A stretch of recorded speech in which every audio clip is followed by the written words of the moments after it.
Hey yo everybody, it is Voltage and we are back with another Dragon Ball DAIMA review, and I'm gonna summarize this whole review in one sentence.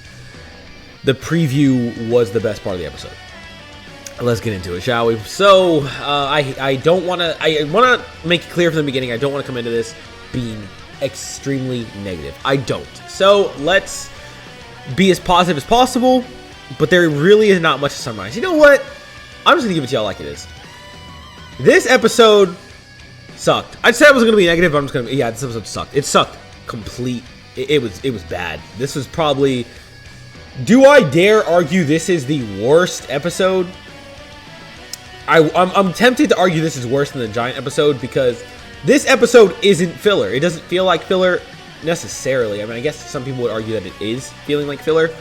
The problem is this entire episode suffers from damn near the same things that DAIMA has been suffering from in the last few episodes. It feels like nothing is happening. Worse than that, and I'm going to be harping on points I said before, which is why it's going to be a shorter review. The problem here, mostly, is that DAIMA is doing things they've already done. It's the same errors we're seeing all the time. So, what is that? Let's break it down very quickly from Voltage, because the preview is worth talking about, so we'll get to that. I want to end on a high note. So, it's contrived plot, battles, stalling, wasted time. Majority of this episode is Goku and Co. versus the army of the first Demon World. Goons they've been whooping since, the third Demon World. Except a big army of them. And they're afraid that their lasers are strong enough to take them out.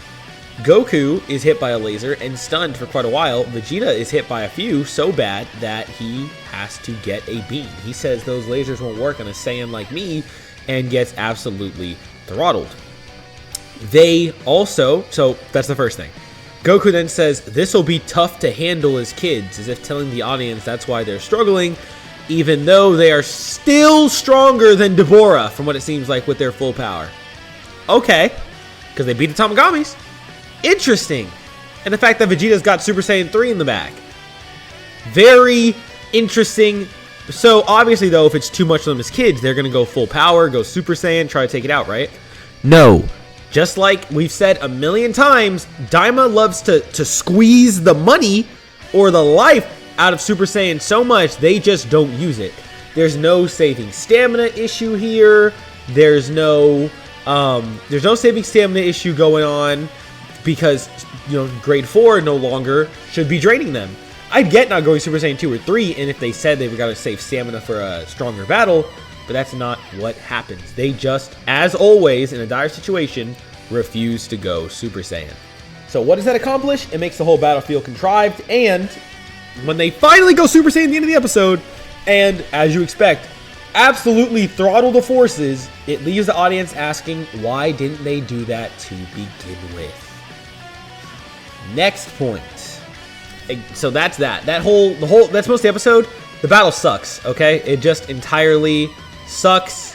There is the scene later where Pansy's father gets a cool entrance, and I love that. He looked really cool. They are doing a bunch of, slow shots of these random goons we even know the name of in these action sequences no one cares about. Like, with Goku and Vegeta, if they're making them flex, sure, some people do care. You don't care about that random pterodactyl soldier who gets a slow-mo shot. You don't. Don't lie to me and say you do. You don't. You don't care. I don't care. None of us care. Okay? No one wants to see that. So, the father, though, the king, he looks pretty cool. It was cool he showed up. I just wish that it wasn't immediately undone by Goku and Vegeta going Super Saiyan and throttling the soldiers. It really makes you wonder why. And then they try so many dramatic sequences to make it seem complex. Like Piccolo says, I'll wipe them out, I can regenerate. Then they say one hit to your vital and you're dead. Okay. Question marks? Then they talk about how what was I just thinking? Oh, now what they talk about. They have, the ship get blown up, the Pansy's father's on. They act so dramatic. And they have such dramatic shots like he's dead. He's clearly not, and he's standing there perfectly fine, uninjured after it. Whoa. There is a cool shot, though, where the King and Pansy team up, and they're kind of like, she's on his shoulder, father-daughter, and they're having, a circle shootout. That was pretty cool. I like that. His part in this is the best. If they would have left this to the minor characters, and had, you know, the main characters go off to start fighting maybe the Gendarmerie Force, this would have been done a lot better. The biggest issue with DAIMA, a lot of it is pacing and forced spread. They are forcing the story out so much, and it is beyond ridiculous. I don't understand what they are thinking. But we've gone through the negative. Let's get to the positive. So the next positive we have is that whole flashback that was teased last week. You remember I showed Deborah was in there, and it's this flashback for the evil eye. We were correct. I said this in multiple videos leading up to this point. You can go check in the other reviews. I've done reviews for every single episode of DAIMA. And we said that the third eye was on Homie's belt. What do you know? It's the third eye. Shocker. Who was surprised?